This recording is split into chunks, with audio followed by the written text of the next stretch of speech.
Hello, spoilers straight from the get-go because I want to start by saying, oh my god, he took off his helmet! Hello, this is SquishiVision, where I try to talk to you whilst I'm munching my chips.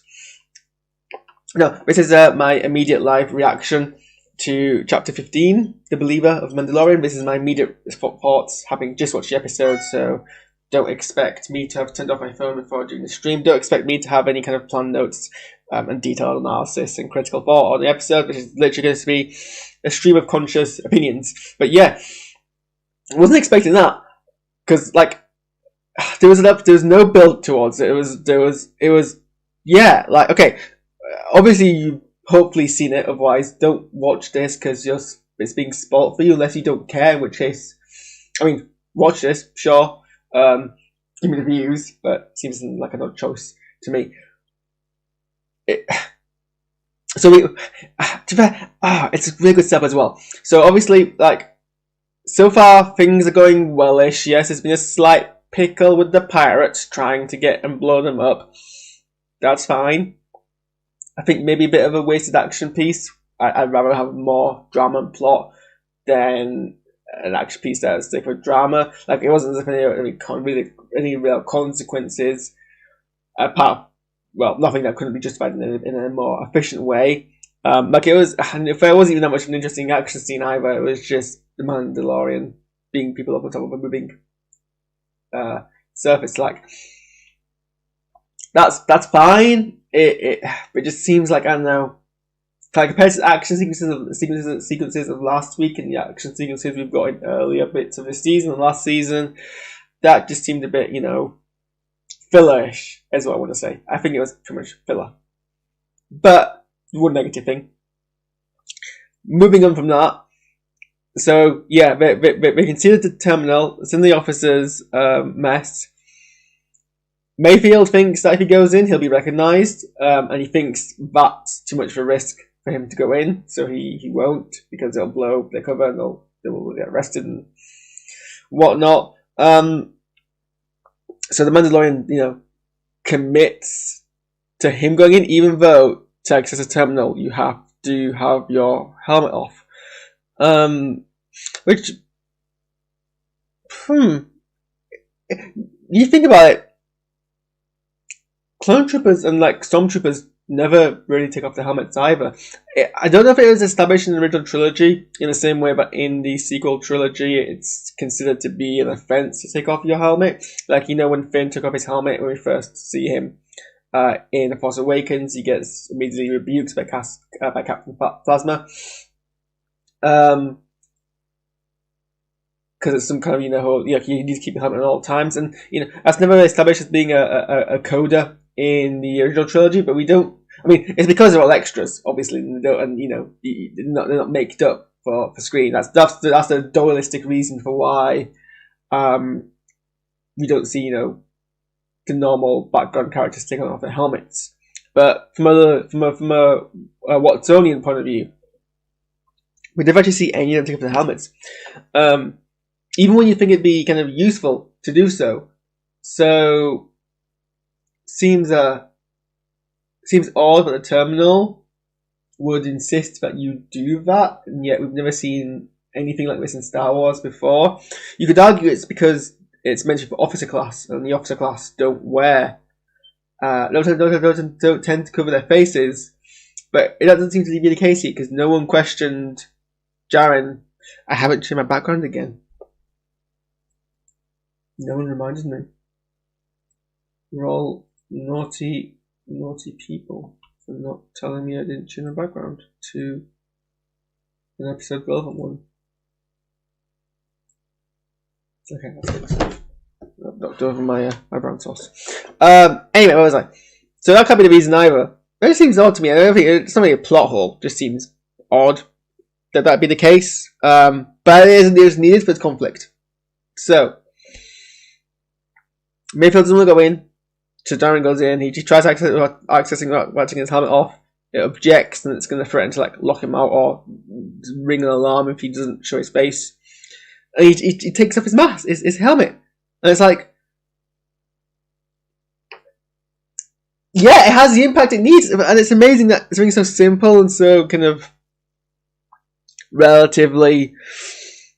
And the way it's portrayed as well, it just kind of happens, and I think that makes it shocking. And like this episode, the series has established quite heavily that he is willing to die rather than take off his helmet. And you know, the only time we see him do it is when he agrees that a droid doesn't necessarily break the code, because a droid isn't a living thing, and so he can still maintain that no living person has seen his face since he took the creed. And here, in a room full of enemies, in a room full of strangers, next to someone he doesn't really like, he takes it off, and he just like doesn't. I like how there's no like hesitation. Like, I mean, it might be underneath the helmet, but obliquely, where there's no hesitation, where there's no kind of build up, there's no kind of tense music. You just kind of be like, he's like, well, I have to do this, and he does it. And I think that's amazing. I think they kind of milked that scene and taken away from the impacts, and I think it's great. They didn't milk it, but it just happened. I think that impacts it so much more. It's such a new. I could pick apart that scene, that shot for like at least 20 minutes, maybe half an hour, like if I wanted to, like just the way that it's directed, the mise en scène. It's great. And you know, there's no that kind of like, but it's really underplayed as well, because you can tell how uncomfortable he's expressing himself facially. Like, he loses all his cool. Like, he's immediately approached by, because he's acting really sus. They're both acting really sus. So he's approached by one of the officers. The one who Mayfield would recognize him, and he starts questioning him, and he has absolutely no cool. He doesn't. He can't improvise at all. Like, he's asked, you know, what's his name, what's his TK number. He just kind of stutters and stumbles. I mean, I think immediately he should arrest him on the spot at that point and not really give him any chances. It's not as if Mayfield's excuses really covered him. He said, he's a bit deaf because of some injury from some accident. But then when the guy talks louder, he's still kind of like, eh. So it doesn't really defeat. It doesn't really pass as a great excuse. But I think it's great. What you can read into this is you know, without being barefaced, is so uncomfortable for him as a character that it's he can barely function. He's just, and it's great because like he doesn't immediately scrambles but put back on either. He keeps it off for a long time, and you can tell how painful it is for him. And it strongly establishes how important Grogu is to him at this point. I've just realised Grogu doesn't appear apart from the previously on section. Grogu doesn't appear at any point in this episode. For the first time in Mandalorian, we don't see Grogu. Interesting. You heard it here first, unless you realised or read it somewhere else before me. But yeah, and then it's this. It's great because he's got his entire opportunity to like express himself, but like props to the actor, because Pedro Pascal doesn't emote, doesn't milk the opportunity to actually act. If that makes sense, he is acting, but he doesn't use opportunities to kind of own a scene, because as the Mandalorian, as Jaren, he wouldn't want to. He'd want to sink back into himself and like just be completely expressionless, because why would he wouldn't be used to having people read his expression. So I think that's really great. That how they went with it. It's just that whole scene I can just like tear apart for like the nuances. And then we get this bit with Mayfield and the officer, where despite Mayfield's kind of insistence up to this point about not wanting to get caught and being low key, this confronts. I mean, firstly he goes and saves Jaren from his inability to improvise, and it seems that the officer doesn't recognize him, which kind of negates the whole concern he has. And I wonder now if he was actually concerned about being recognised, or if he just didn't want to confront the guy who was in charge of Operation Cinder, where he was.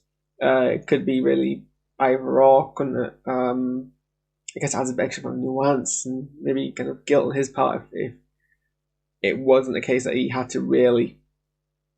He could have gone in and saved everyone so much issue, but he had to let kind of Mando take the fall because he didn't want to confront his own past.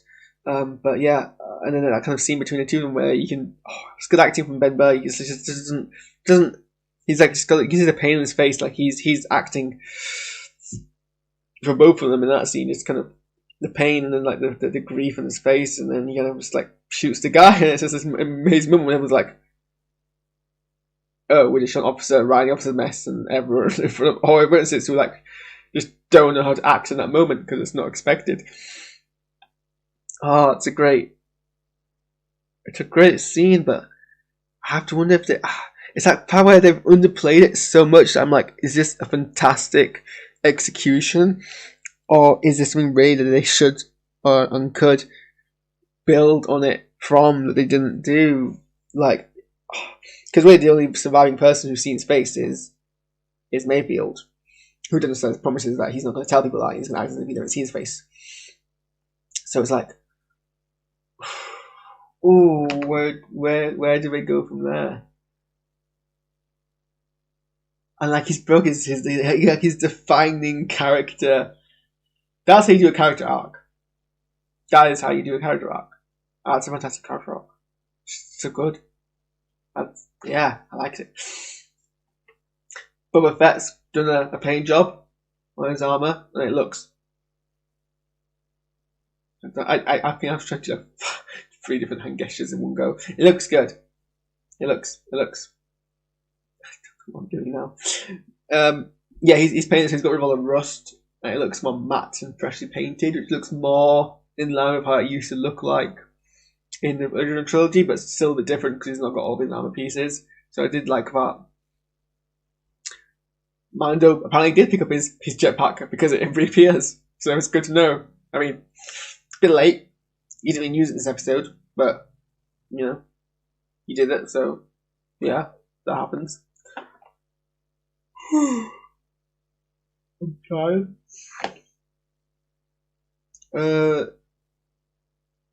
Yeah.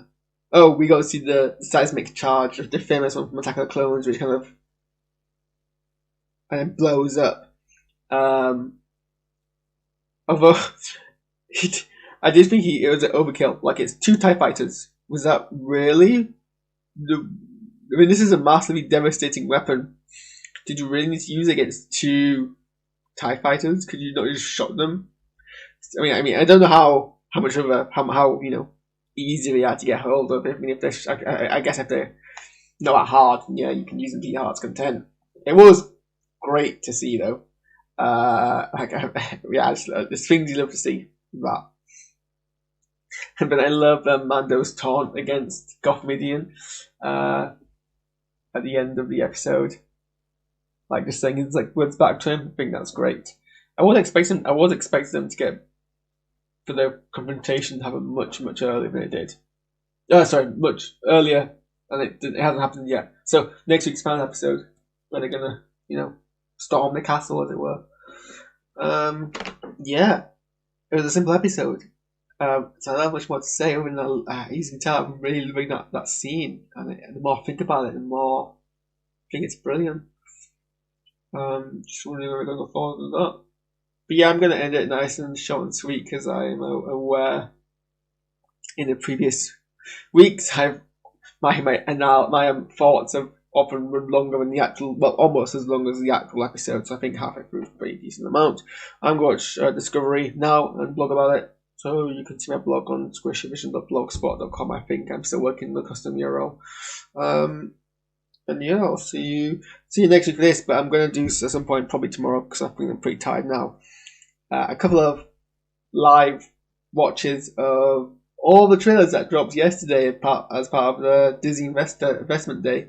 And then also probably a wrap-up video of everything they didn't drop a trailer for, but still released loads of details of. So you'll see my thoughts on Bad Batch. You'll see my thoughts on WandaVision. You'll see my thoughts on